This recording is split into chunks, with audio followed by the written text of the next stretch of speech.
The treatment of this Trump nominee shows why we don't have more women in power. With so much focus on the bad behavior of men in positions of power, there has also been increased attention on the question, wouldn't it be better if there were more women in positions of power, too?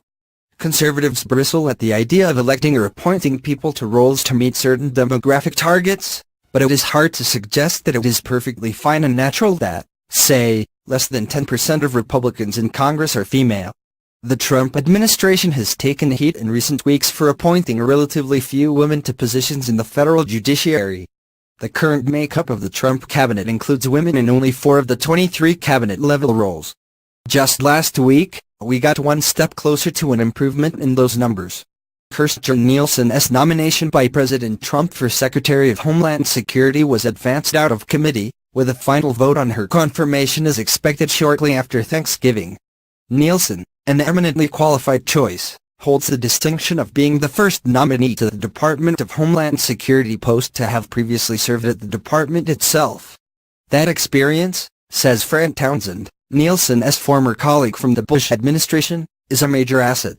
Her ability to understand the inner working of the department, the inner workings of that bureaucracy, are enormously valuable, said Townsend when I spoke with her about Nielsen's nomination. But if you read the sort of person who believes we as a society have achieved gender equality and women pursuing prominent roles are treated fairly, boy, have I got news for you. If a woman rising in power is too tough or aggressive, she is attacked for it. If she is attractive, she is accused of having used that to her advantage. And even if a woman is beyond qualified for a role, there will always be those who raise doubts about if she is really qualified. In Nielsen's case, she has been on the receiving end of all of those and more. Let us start with the most egregious offense, coming from perhaps the least surprising source, Ann Coulter. I don't like conspiracy theories on attractive women using sex for promotions, but other than being very pretty, Trump's DHS nominee Kirstjen Nielsen is Chuck Schumer. Coulter has made torpedoing Nielsen's nomination a priority over immigration, due in part to measured answers given by Nielsen over issues such as the border wall and deferred action for child arrivals, affecting those known as the Dreamers.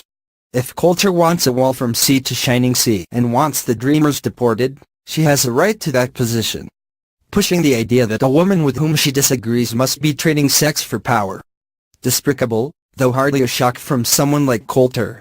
At least Coulter puts her name on her appalling statements.